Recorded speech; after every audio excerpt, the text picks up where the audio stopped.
हरे कृष्णा। जगत गुरु शिल प्रभुपाद महाराज की जय।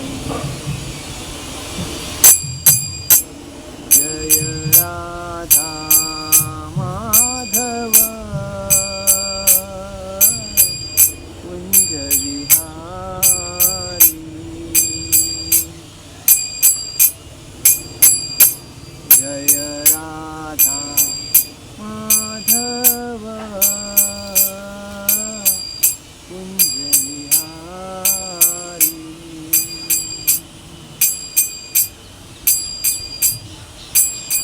गोपीजन वल्लभ गिरिवरधारी।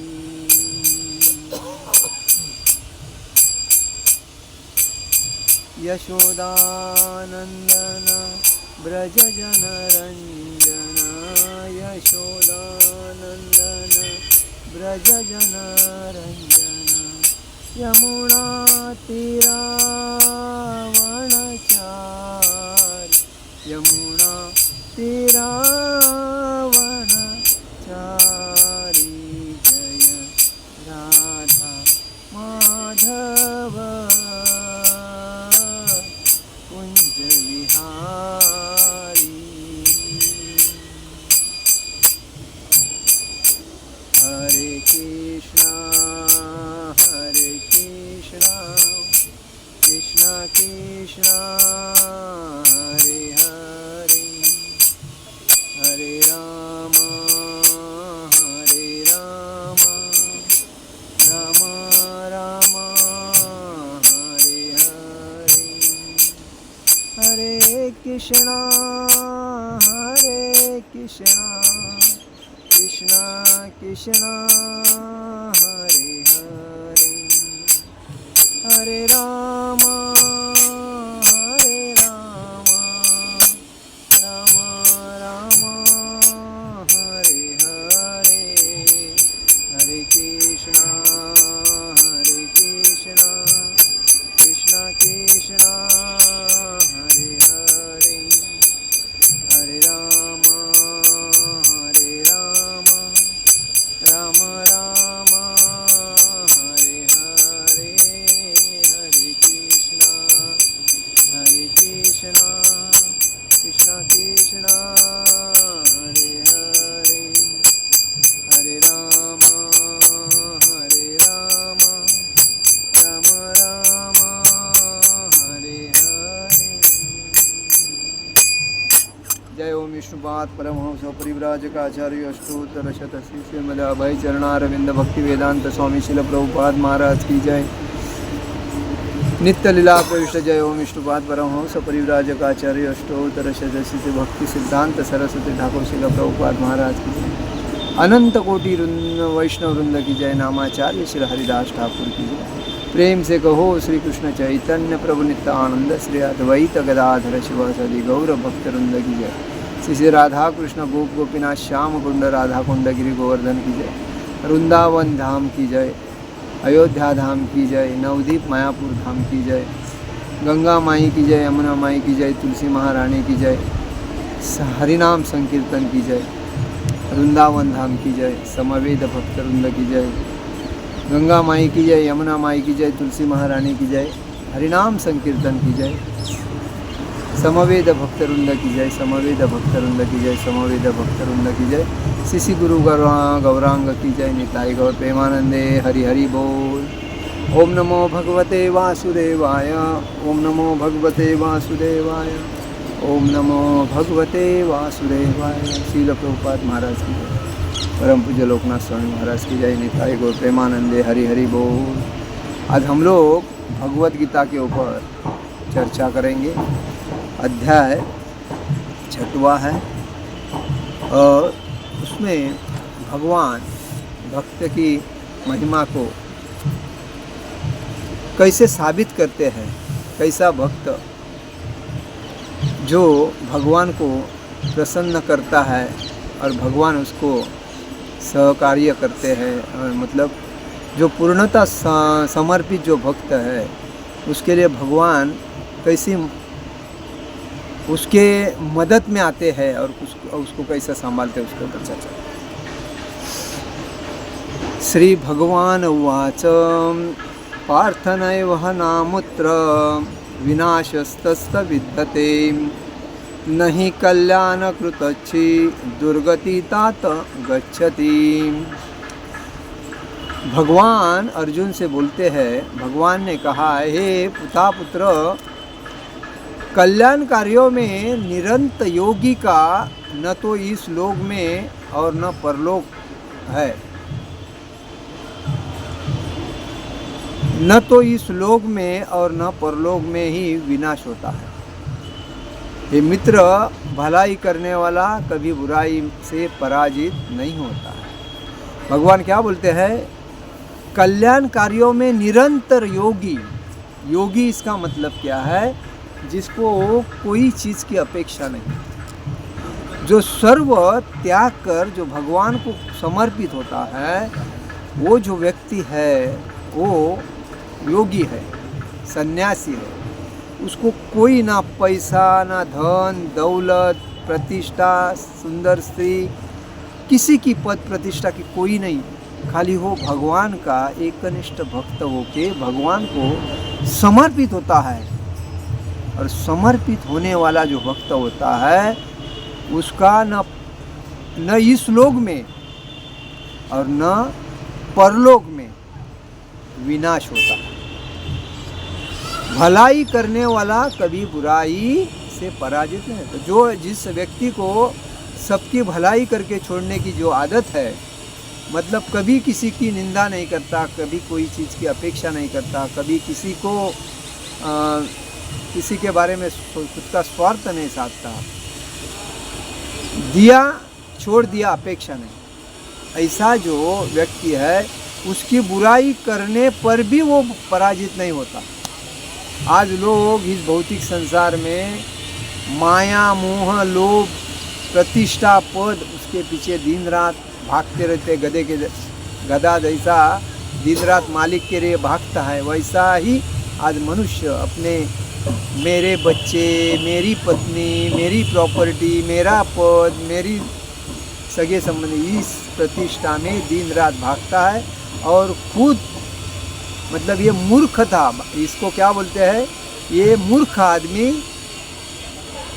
जो कुछ अपना नहीं है उसको माया कहते हैं, उस माया के पीछे जो भागता है, तो ऐसा मूर्ख आदमी कभी भी भगवान के भक्ति में नहीं आता है। आज देखिए, हर व्यक्ति पद, प्रतिष्ठा, पैसा, संपत्ति, इसमें इतना इन्वॉल्व हो गया, उसको शरीर के लिए भी देने के लिए टाइम नहीं। अगर डॉक्टर बोलता है आदमी जब भी भोजन करता है, लंच करता है, उसके बाद 10-15 मिनट चलना चाहिए, तो उसको वो भी टाइम नहीं मिलता। उसके हाथ में जो उसकी दूसरी पत्नी रहती है, मोबाइल बल्कि, उसमें कोई भी ना आदमी तुरंत फ़ोन करेगा, तुरंत अटेंड करेगा, हेलो वहाँ आते हो, तो उसका ध्यान उधर जाता है। वो मतलब इतना त्रस्त है, फिर भी वो खुद को नहीं संभालता है। अरे ऐसे लोग कभी भी भक्ति में नहीं आते हैं। और ये लोग जो योगी होगा, जो निरंतर एकनिष्ठ भक्त होगा, जो भलाई करने वाला अगर कोई व्यक्ति होगा, उसकी बुराई करने में एक नंबर होते हैं। उनको लगता है हम बुराई करने से हमारी प्रतिष्ठा होती है। लेकिन कहावत है, जब कोई आदमी किसी की बुराई करता है तो जिसकी बुराई की जाती है उसकी प्रतिष्ठा बढ़ती है। इसके लिए एक कहावत है, मराठी में एक कहावत है, निंदियाचे घर असावे शेजारी। जो निंदा करता है वो व्यक्ति हमेशा अपने पड़ोस में होना जरूरी है। और जो व्यक्ति पड़ोस में होके निंदा करता है, वो जिसकी निंदा करता है उसकी प्रगति होती है, और जो निंदा करता है उसकी अधोगति चालू हो जाती है। आज देखिए, हर जगह पे, आज मंदिर में अगर जाएंगे तो जिस भक्त को भक्ति के बारे में ज़्यादा नॉलेज नहीं होता है, और जो भक्त भक्ति में प्रगति नहीं करता है, वो क्या करता है? वो दूसरे की निंदाई के पीछे पड़ा रहता है, दूसरे की टांग खींचने के ही पीछे पड़ा रहता है, हमेशा दूसरे को नीचे दिखाने की कोशिश में ही लगा रहता है, क्योंकि वो भक्ति करने के लिए आता नहीं है, वो खुद का इंद्रिय तृप्ति के लिए आता है, स्वार्थ करने के लिए आता है, और उसका ध्यान वही रहता है, अपने से कोई आगे जाता है तो उसको खींचो। तो ऐसे लोग मंदिर में ही नहीं, आड़ोस पड़ोस में भी होते हैं। ऐसे लोग पॉलिटिकल लेवल में तो ज़्यादा होते हैं। एक आदमी पॉलिटिकल में होता है और पीछे से आदमी कोई आता है और उसको अगर कोई लीडर पद उत्कृष्ट अच्छा दे दिया तो सामने वाले की तो आग हो जाती है। तो कहने का मतलब है ये लोग कभी भी भक्ति में आते नहीं और दूसरे को भक्ति करने देते नहीं, और ऐसे लोग होते हैं, ये नरक में जाने वाले लोग रहते हैं। अभी देखो इस कलयुग में 95% लोग ऐसे हैं कि नरक में जाने के चक्कर में, मतलब आगे जाके नरक में कितनी भीड़ होगी याद रखो। और जो कैसा है कि धरती पे जो कोई अपेक्षा नहीं करता है, जो योगी है, जो शुद्ध भक्त है, ये लोग मतलब सन्यासी है, ये लोग कभी पद प्रतिष्ठा पैसे की अपेक्षा नहीं करते हैं। तो वो गरीब होते हैं और गरीब होने के वजह से उनके पास कोई देखता भी नहीं, उनको कोई पूछता भी नहीं। और जो अमीर होते हैं उनके दरवाजे पे 1000 बार लोग जाते रहते हैं, 1000 बार उनको मस्का पॉलिश रहते हैं, 1000 बार उनके पीछे लगे रहते हैं, उनको कॉल करेंगे, क्या क्या गिफ्ट देंगे, क्या क्या उनको सर से ऊपर तक पॉलिश करेंगे, क्योंकि उससे पैसा मिलता है और गरीब से हमें कुछ नहीं मिलता। लेकिन आध्यात्मिक दृष्टि में अगर देखा जाएगा तो इतने जितने ये श्रीमंत है जो कृष्ण भक्ति में नहीं है और जो निरंतर भक्ति नहीं करते हैं, वो तो कितनी भी भक्ति करने के बाद में वो नीचे जाते हैं। लेकिन जो गरीब है, जो नित्य भक्ति करते हैं, किसी की अपेक्षा नहीं करते, वो भागवत धाम में तुरंत जाते हैं, क्योंकि उन्होंने कोई चीज़ का लोभ भी नहीं किया होता है। तो कहने का मतलब है ये आज जितने गरीब लोग होते हैं और कृष्ण भक्ति में जो होते हैं ना, उनका तय है कि भगवान के भागवत धाम जाना। और जो अमीर है और जो नाटक करते हैं भक्ति का, दान करते, दान देने वाला आदमी का क्या होता है, वो पुण्य कमाता है। पुण्य कमा के आदमी कहाँ जाता है, स्वर्ग में जाता है। और स्वर्ग में जाने वाला आदमी कितना दिन टिकता है, जितना दिन उसका पुण्य है उतना दिन टिकता है, वापिस उसको इस मनुष्य लोक में धरती पे आना पड़ता है। तो इसलिए पुण्य कमाने से कुछ फ़ायदा नहीं है, पुण्य ये तात्पुरता है। अभी कितने लोग अमीर लोग हैं, करोड़ों अरबोपति जो है, वो अपना घर का मतलब किसको खिलाओ, इसको डोनेशन दो, ऐसा ये पुण्य करते, पुण्य काम है। लेकिन भक्त में और पुण्य काम में ज़मीन आसमान का फर्क है। जो सबका त्याग करके भगवान को समर्पित हुआ है, वो जो भक्त है, उसको किसी की लालच नहीं है, वो जो भक्त है वो हमखास भागवत धाम जाता है, क्योंकि वो एकनिष्ठ भगवान की भक्ति करता है, कृष्ण की भक्ति करता है। और भगवान बोलते हैं मैं कभी मेरे भक्त का कभी नाश नहीं होता है, क्योंकि भगवान उसका रक्षण करते हैं। कुरुक्षेत्र में युद्ध करने के वक्त अर्जुन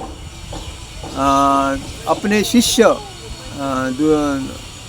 भीष्म और द्रोणाचार्य, इनको देख के एकदम स्तब्ध हो गया, उसको कुछ सोचने का ही बंद हो गया। अरे इन्होंने मेरे को बचपन से लेके आज तक बड़ा किया और मेरे को सब कुछ नॉलेज दिया, आज मैं इनके सामने लड़ूं कैसा। तो वो चल भी चल हो गया। तभी भगवान ने उसको बताया कि जब विरोध होके अगर अपना गुरु भी आता है तो उससे लड़ना जरूरी है, क्योंकि वो तुम्हारे, जब तुम उनके साथ थे, वो तुम्हारे साथ थे, तभी वो गुरु शिष्य परम शिष्यत्व ये था, नाता था। लेकिन आज किसके पार्टी में है, आपके विरोध के पार्टी में है, तो वो आपको, अगर आपको मारने के लिए आए हैं तो आपको आपका कर्तव्य, क्षत्रिय का कर्तव्य करना जरूरी है। उसको आपको उसके लिए लड़ना पड़ेगा, तभी उसको ध्यान आया। तभी तो भगवान ने अर्जुन को भगवद गीता सुनाई। तो भगवान यही कहते हैं कि जो सर्वधर्मन परित्यज्य मामे करम शरण। भगवान बोलते सर्वधर्म को त्याग करो और मेरे शरण में आओ, मैं तुम्हारी रक्षा भी करूँगा और सभी पापों से मुक्त करूँगा। उसके बाद तुम्हें किधर जाने की ज़रूरत नहीं। लेकिन आज इतना बोलने के बाद, हमारे भक्त इतने प्रचार करने के बाद लोग भगवत गीता देने के लिए औरत को पूछते हैं, भगवत गीता ले लो। वो बोलती है नहीं हम घर में है, लेकिन घर में नहीं रहती है और इनको लेना नहीं, क्योंकि उसको अब और नरक में जानी है। तो ऐसे भी लोग हैं। और कोई औरत बोलती है मैं भगवत गीता लेती हूँ, तो हस्बैंड बोलता है नहीं नहीं नहीं अभी नहीं, बाद में ले लेंगे। तो इसका मतलब हस्बैंड को और भी नरक में जाना है, तो पाप के धनी बनते हैं। और नरक में मतलब ये माया का जो मोह है उनको इतना रहता है। माया का मोह किसको रहता है? तमोगुनी और रजोगुनी को ही रहता है, सत्वगुनी को नहीं रहता। ये तीन आश्रम, तीन जो है सत्व रज तम, ये मनुष्य में रहते हैं। तो सत्वगुणी वाला व्यक्ति जो पाप से पूर्ण मुक्त है, आगे उससे पाप नहीं होएगा, वही सत्वगुणी में आता है। तमोगुणी से रजोगुणी, रजोगुणी से सत्वगुणी। और सत्वगुणी में आने के बाद वो बराबर भगवान की भक्ति करेगा। उससे हाथ में कि ना कोई किसी से चीटिंग करेगा, ना किसी से लोभ करेगा, ना कोई से मोह करेगा, किसी से अहंकार नहीं करेगा, और कोई भी चीज़ में उसको तकलीफ नहीं देगा। लेकिन जो तमोगुणी में और जो रजोगुणी में है, वो हमेशा तमोगुणी वाला ये आलसी रहेगा, आज का काम कल करेगा, लेकिन काम सही करेगा ही नहीं, क्योंकि उसको आलस भरा रहता है और उसमें जानवर के गुण ज़्यादा होते हैं। और जो रजोगुणी वाला होता है वो काम करेगा, पद प्रतिष्ठा के लिए भागेगा, और हमेशा हमेशा इच्छा उसकी कितनी भी भगवान ने उसको कुछ दे नहीं दे, उसकी इच्छा तृप्त होने दे, उसका कितना भी बड़ा पद मिलने दे, उसके पास कितनी भी बड़ी प्रॉपर्टी होने गया, कितना भी बैंक बैलेंस होने दे, कितनी भी पत्नी सुंदर हो, फिर भी उसका ध्यान दूसरे के ऊपर ही रहेगा। ये रजोगुण की अपेक्षा। और ये सब को त्याग करके जो भगवान के शरण में आता है और जो भगवान को समर्पित होता है, वही भक्त भगवान की एक निष्ठता से भजन क्रिया करके भगवान का गुण रूप लीला और भजन करके भक्ति में रहता है, वही शुद्ध भक्त बन के आगे सन्यासी बन के भक्ति का प्रचार करता है और अपने धाम में जाता है। उसका चल विचल नहीं होता है, मन नज़र उसकी चल विचल नहीं होती। तो इसीलिए है कलयुग का जो भी भगवान बोलो हरि नाम हरे नाम केवलम कलो वनास्ते वनास्ते म तरंजिका। इस कलयुग में हरि का नाम और हरि का नाम का ही गुणगान सर्वश्रेष्ठ है। उसके सिवा कोई नहीं, उसके सिवा कोई नहीं, उसके सिवाय कोई पर्याय ही नहीं है। इसीलिए कहा गया है इस कलयुग में जो व्यक्ति हरि का भजन करता है, हरे कृष्णा कृष्ण कृष्ण हरे हरे, हरे राम राम राम हरे हरे, ये हरे कृष्ण महामंत्र का संकीर्तन करता है, हरे कृष्ण महामंत्र का जप करता है, वही आदमी इस कलयुग को पार करके वैकुंठ या भागवत धाम में जा सकता है, अन्यथा कोई नहीं जाएगा। क्योंकि आज देखिए लोग अपने बाल बच्चों को पढ़ाते हैं, इंजीनियर बनाते हैं, आईटी जो भी है करवाते हैं, अपने लाइफ की पूरी कमाई लगा के, और उसको एक घोड़ा बनाते हैं। काय के लिए? तो कमाने की रेस का घोड़ा। तो जो व्यक्ति कमाने के रेस में पड़ा है वो भक्ति करेगा? नहीं करेगा, क्योंकि उसका ध्यान पैसे के ऊपर। अरे बाजू का लड़का इतना कमा रहा है, बाजू के लड़के ने 5 साल में इतना डेवलपमेंट किया, तू क्या किया? देख। तो कंपटीशन में जाने के बाद वो भक्त कैसा बनेगा? वो तो नरक में जाके माँ बाप उसको अपने बच्चों को किधर भेजते हैं? जो माँ बाप अपने बच्चों को पढ़ा लिखा के भक्ति में भेजते हैं वो सही माँ बाप होते हैं। वो उनको बच्चे की कोई फिक्र नहीं, क्योंकि वो भगवान के ऊपर डालते। और जो माँ बाप अपने बच्चों को पढ़ा लिखा के ये इंजीनियर MBA जो भी डॉक्टर वगैरह जो बनाते हैं, काले कोट डाल के जो चोर होते हैं वैसे अभी समाज में डॉक्टर पांडरे चोर हो गए हैं। छोटा अगर काम रहेगा तो इतना बड़ा बिल बनाएंगे और बोलेंगे। तो ये पांडरे चोर बनाते हैं माँ बाप अपने बच्चों को, प्रोफेशनल चोर। जो कि कंपटीशन के घोड़े जैसा उनको चलाने का और पैसा कमाने का। उनका उस दृष्टिकोण एक ही होता है, प्रॉपर्टी, पैसा, पद, प्रतिष्ठा, सुंदर पत्नी। तो इसके पीछे लगने के बाद उनका, हाँ, उसके बाद ये मिलने के बाद जब उनको बहुत ठोकर लगती है, बहुत, कोई तारने वाला नहीं रहता है, कोई बचाने वाला नहीं रहता है, सब चारों तरफ से घेर पड़ा है, उसके बाद वो व्यक्ति भगवान के चरण में आता है और सरेंडर होता है, भगवान मुझे बचा ले। फिर भी भगवान इतने दयावान है, उसका आदर करके बोलते आ गया, चलो ठीक है, मैं तुझे संभालता हूँ। फिर भी लेकिन हमारा जन्म सिद्ध हक है कि हम मनुष्य जीवन में आए हैं 84 लक्ष योनि घूमने के बाद, तो हमारा पहला फर्ज है कि भगवान की भक्ति करो। हम भक्ति करेंगे तो बच्चे भक्ति करेंगे, बच्चे करेंगे तो पोते करेंगे, पोते करेंगे तो दूसरे पोते। तो ये परंपरा जब भक्ति में आ जाती है तभी वो 14 जन्म तक उसके पीढ़ी को कोई प्रॉब्लम नहीं आता है। भगवान उसका फुल गारंटी लेते हैं। तो जो भक्ति करता है वो तर के आराम से जाता है, जो भक्ति नहीं करता है तो इस संसार में गुटली खा खा के तकलीफ सह रहा है, जानवर की जैसा, और अपनी दूसरे को दोष देता है, अरे उसके वजह से वैसा। वो हर आदमी अपने कर्म के अनुसार चलता है, और जिसने उसने कर्म में सही काम किया उसका इस कर्म में उसको फ़ायदा होता है, जिसने गलत काम किया उसको इस जन्म में उसको तकलीफ होता है। तो किसी के ऊपर दोष देने की ज़रूरत नहीं, आपने किया आप भोगो। अभी इस कलयुग में क्या होता है कि जो करता है उसको इसी जन्म में भगवान बोलते हैं अभी भोग भर और निकल जा। तो ये बात है। तो इसीलिए हमारा काम है कृष्ण भक्ति का प्रचार करो, कृष्ण भक्ति में दूसरे को लाओ और उसको ज्ञानी बनाओ, और भागवत धाम लेके जाने के लिए सबको सपोर्ट करो। हरे कृष्णा कृष्ण कृष्ण हरे हरे, हरे राम राम राम हरे हरे। श्रील प्रभुपाद महाराज की जय, परम पूज्य लोकनाथ स्वामी महाराज की जय, निताई गौर प्रेमानंद, हरे हरि बोल।